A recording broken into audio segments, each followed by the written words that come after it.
آج ہم سلیگرو سسپینشن اس کے بارے میں تفصیلاً گفتگو کریں گے، مکمل ریویو دیں گے آپ کو۔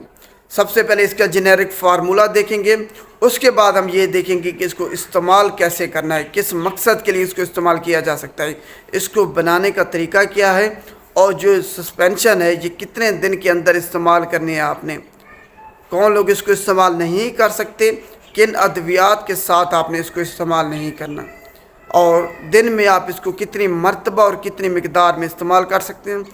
آخر میں ہم اس کے مضر صحت اثرات ایڈورس ڈرگ ریئیکشن کے بارے میں بات کریں گے۔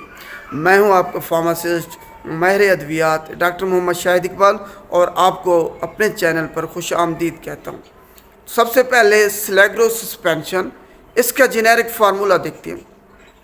سلڈینافل اس کا جنیرک فارمولہ ہے۔ ہر 1 ml کے اندر سلڈینافل کی مقدار 10 ملی گرام ہے، اور یہ سلیگرو سسپینشن 112 ml کی ہوتی ہے، اور اس کی جو پرائس ہے، قیمت ہے، وہ اس وقت پاکستان میں 500 روپے ہے۔ اب ہم دیکھتے ہیں کہ اس کو کس مقصد کے لیے استعمال کیا جا سکتا ہے۔ سلڈینافل کو بنیادی طور پر یہ 2 چیزوں کے لیے استعمال ہوتی ہے، پلمونری آرٹیریل ہائپر ٹینشن اور دوسرا اریکٹائل ڈسفنکشن۔ علیحدہ علیحدہ دونوں چیزوں کو تفصیلاً ڈسکس کرتے ہیں تاکہ آپ کو مکمل طور پر سمجھ آ جائے۔ پلمونری آرٹیریل ہائپر ٹینشن، وہ بلڈ ویسل، وہ آرٹریز جو کہ دل سے پھیپھڑوں کو بلڈ سپلائی کرتی ہیں، ان میں بلڈ پریشر زیادہ ہو جاتا ہے، جس کی وجہ سے جو مریض ہیں، پیشنٹس ہیں، ان کو سانس لینے میں دشواری پیش آتی ہے، کوئی کام نہیں کر سکتے، اگر کام کرتے ہیں تو ان کا سانس پھول جاتا ہے، یا اگر وہ ریسٹنگ پوزیشن پر ہیں تب بھی ان کو سانس لینے میں مشکلات پیش آتی ہے، ان کو چیسٹ میں پین ہوتا ہے۔ تو یہ پلمونری آرٹیریل ہائپر ٹینشن ہے۔ اس کے علاج کے لیے ہم سلڈینافل کو استعمال کرتے ہیں۔ سلڈینافل بیسیکلی کام یہ کرتا ہے کہ ویزو ڈائلیٹر کا کام کرتا ہے، جو بلڈ ویسلز ہیں جو کہ کنسٹرکٹ ہو گئی ہیں ان کو ڈائلیٹ کر دیتا ہے، جس کی وجہ سے جو ہائپر ٹینشن، بلڈ پریشر زیادہ ہو گیا ہے، وہ کم ہو جاتا ہے، اور یہ جو ساری علامات، ایکسرسائز نہیں کر سکتے، فزیکل ایکٹیویٹی نہیں کر سکتے، سانس لینے میں دشواری پیش آتی ہے، یہ ساری ختم ہو جاتی ہیں، اور جو دل پہ پریشر پڑ رہا ہوتا ہے وہ بھی ختم ہو جاتا ہے سلڈینافل کو استعمال کرنے کے بعد۔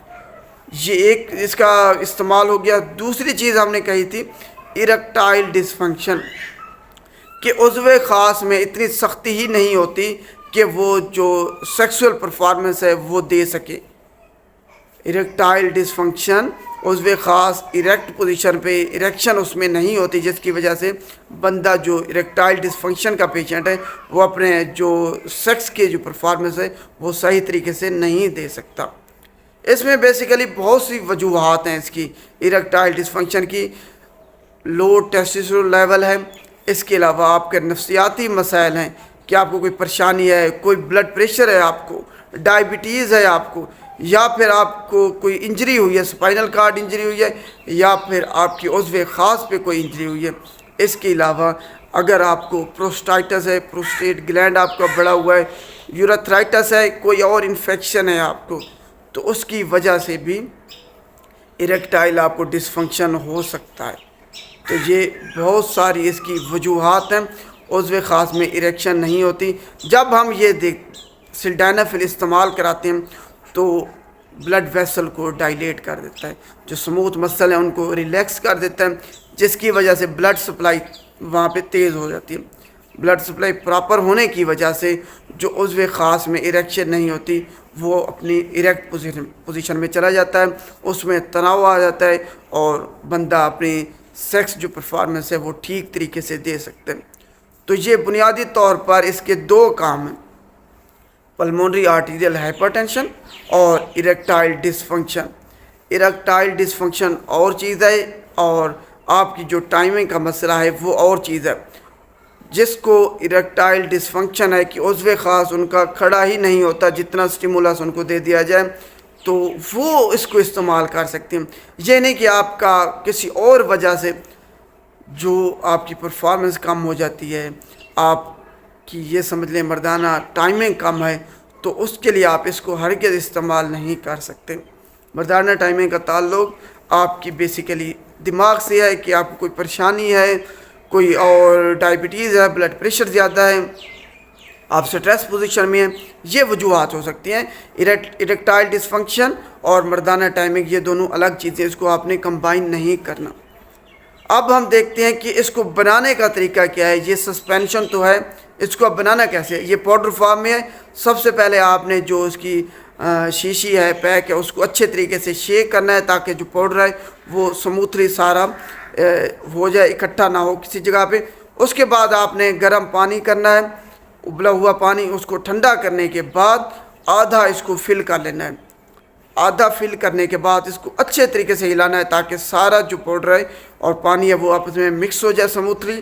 اس کے بعد باقی جہاں پہ نشان لگا ہوا ہے وہاں تک آپ نے سارا پانی ڈال دینا ہے۔ اس کے بعد آپ نے اس کو اچھے طریقے سے پھر ہلانا ہے، اور جب بھی استعمال کرنا ہے اس کو آپ نے اچھے طریقے سے شیک کر کے ہلا کے اس سسپینشن کو استعمال کرنا ہے۔ اور یہ کتنے دن تک آپ استعمال کر سکتے ہیں یہ سب سے اہم ہے۔ یہ آپ جب اس کو بنائیں گے، جب آپ نے ایک دفعہ اس کو بنا لیا ہے، پانی اس کے اندر ڈال دیا ہے، تو 60 دن کے اندر آپ نے اس کو استعمال کرنا ہے۔ اگر 60 دن کے بعد یہ بچ جاتی ہے سسپینشن تو آپ نے باقی سسپینشن کو ضائع کر دینا ہے، گرا دینا ہے، استعمال اس کو ہرگز نہیں کرنا 60 دن کے بعد۔ تو یہ اس کو بنانے کا طریقہ تھا۔ اب ہم دیکھتے ہیں کون لوگ اس کو استعمال نہیں کر سکتے۔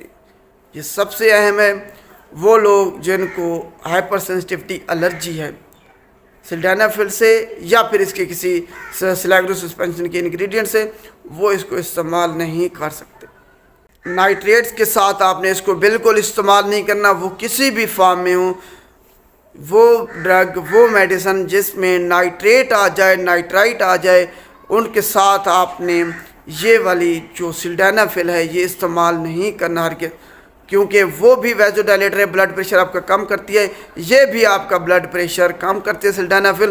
تو دونوں کے جب یہ مل جاتے ہیں، کمبائن ہو جاتے ہیں، تو ہائپو ٹینشن ہو جاتی ہے، بلڈ پریشر اچانک تیزی کے ساتھ گر جاتا ہے، جس کی وجہ سے آپ کی موت بھی واقع ہو سکتی ہے اسی وقت۔ تو آپ اگر سلڈینافل استعمال کرنا چاہ رہے ہیں ان بیماریوں کی وجہ سے جو میں نے آپ کو اوپر بتائی ہیں، تو آپ اگر بلڈ پریشر کی میڈیسن نائٹریٹس استعمال کر رہے ہیں تو ان کے ساتھ آپ نے اس کو بالکل استعمال نہیں کرنا۔ دوسرے نمبر پر کوئی بھی بلڈ پریشر والی آپ میڈیسن استعمال کر رہے ہیں جو کہ آپ کی بلڈ پریشر کم کرتے ہیں، اس کے ساتھ آپ نے اس کو استعمال نہیں کرنا۔ اگر آپ ریتھرومائسین، کلیریتھرومائسین، اس کے علاوہ اینٹی فنگل جو ڈرگز ہیں، کیٹوکونازول، فلوکونازول، ایٹروکونازول، ان کے ساتھ بھی آپ نے اس کو استعمال نہیں کرنا۔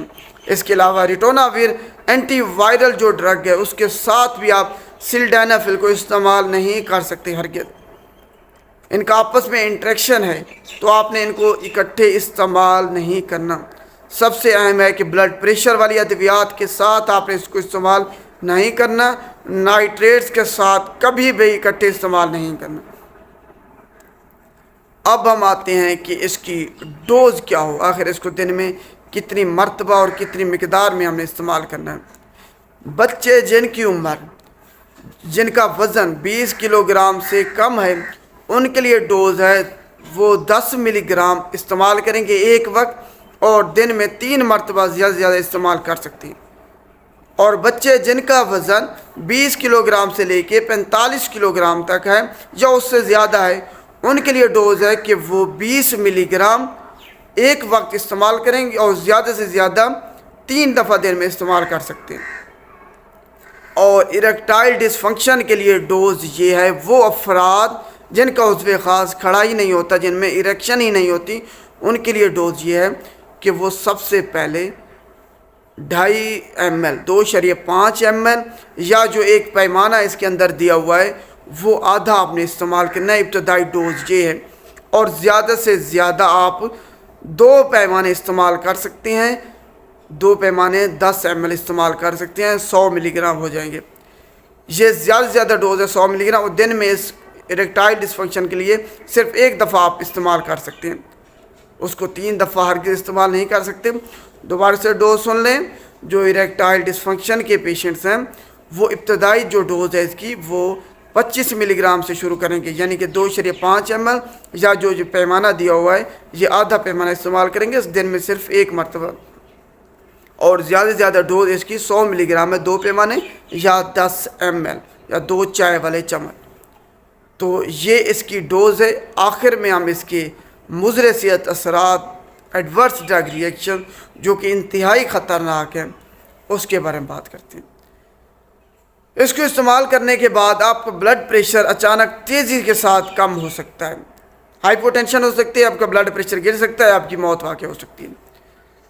دوسرے نمبر پر جب آپ اس کو استعمال کریں گے آپ کی جو بینائی ہے وہ متاثر ہو سکتی ہے، یا تو اس میں دھندلا پن آ سکتا ہے یا بینائی مکمل طور پر ختم ہو سکتی ہے، آپ اندھے پن کا شکار ہو سکتے ہیں، بینائی کا مکمل خاتمہ ہو جائے گا، آپ کچھ بھی نہیں دیکھ سکیں گے۔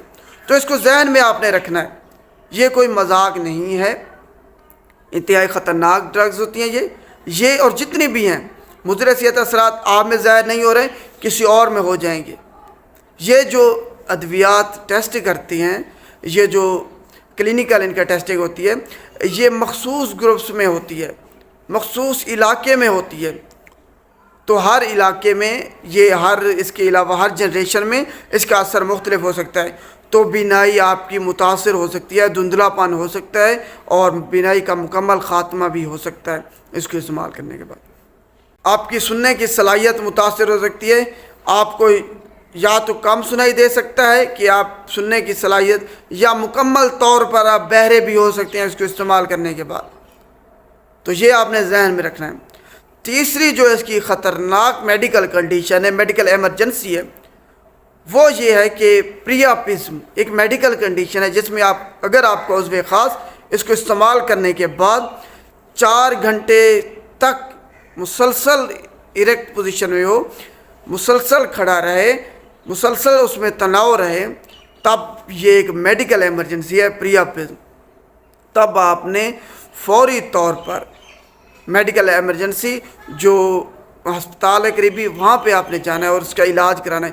اگر آپ نے لیٹ کر دیا، آپ کو سمجھ نہیں ہے کہ ہو کیا رہا ہے، تب آپ کا عضو خاص مکمل طور پر اریکٹائل ڈسفنکشن اس میں ہو سکتی ہے، کبھی بھی تناؤ نہیں ہوگا، آپ دوبارہ سن لیں، امپوٹنس کا شکار ہو سکتے ہیں اور اریکٹائل ڈسفنکشن ہو سکتا ہے۔ اس کو استعمال کرنے کے بعد پریاپزم ایک میڈیکل ایمرجنسی ہے جس میں اگر آپ عضو خاص 4 گھنٹے سے زیادہ اوپر ہو جائے اور مکمل طور پر اریکٹ پوزیشن میں ہو، مکمل طور پر کھڑا رہے، اس میں تناؤ رہے، تب اس کو پریاپزم کہتے ہیں۔ یہ اس کو استعمال کرنے کے بعد بھی ہوتا ہے۔ دوسری بہت ساری ادویات ہیں، اسٹیٹ گلینڈ جن کا بڑا ہوتا ہے، جن کو غدود کہتے ہیں، ٹیمسولوسن، جب وہ استعمال کرتے ہیں تو اس سے بھی پریاپزم ہو سکتا ہے۔ تو اس کو آپ نے ذہن میں رکھنا ہے۔ 3 اس کے خطرناک مضر صحت اثرات ہیں۔ 4، ایک تو آپ کی موت ہو سکتی ہے، ہائپو ٹینشن ہو سکتی ہے آپ کی اچانک اس کو استعمال کرنے کے بعد، اگر آپ نے ڈوز اوپر نیچے کر لی، یا نائٹریٹس کے ساتھ یا کسی اور ادویات کے ساتھ اکٹھے استعمال کر لی جو بلڈ پریشر کم کرتی ہیں۔ دوسرا، اگر آپ ویژن لاس ہو سکتی ہے، مکمل طور پر آپ اندھے ہو سکتی ہیں، آپ کو کچھ دکھائی نہیں دے گا۔ تیسرا، آپ سننے کی صلاحیت سے محروم ہو سکتے ہیں، یا تو کم سنائی دے سکتا ہے یا پھر مکمل طور پر بہرے ہو سکتی ہیں۔ چوتھا، یہ پریاپزم ہے کہ آپ عضو خاص 4 گھنٹے سے زیادہ کھڑا رہے، تب اس میں جو وہ ڈیمیج ہو سکتا ہے، آرٹریز، ویسل، جو بلڈ ویسل ہیں وہ ڈیمیج ہو سکتی ہیں، اریکٹائل ڈسفنکشن مکمل طور پر ہو سکتے ہیں آپ کو۔ تو یہ اس کی خطرناک مضر صحت اثرات ہیں، آپ نے اس کو ذہن میں رکھنا ہے، اور جو میں نے آپ کو علامات بتائی ہیں، بیماریاں بتائی ہیں، ان کے علاوہ کسی بھی مقصد کے لیے اس کو استعمال ہرگز نہیں کرنا۔ ہمیشہ ادویات کے بارے میں فارماسسٹ سے مشورہ کیا کریں، کیونکہ ادویات کے بارے میں فارماسسٹ سے زیادہ کوئی بھی نہیں جانتا۔ اگر آپ کو اس کے علاوہ جو میں نے مضر صحت اثرات بتائے ہیں، کوئی بھی مضر صحت اثرات شو ہو، ظاہر ہو، تو آپ مجھ سے رابطہ کر سکتے ہیں۔ میرا نمبر اوپر اسکرین پر چل رہا ہے۔ تو امید ہے آپ کو آج کا ٹاپک جو ہے نا، سلیگرو سسپینشن، اس کے بارے میں تفصیلاً آپ اس سے آگاہ ہو گئے ہوں گے، کس مقصد کے لیے اس کو استعمال کرنا ہے۔ شکریہ۔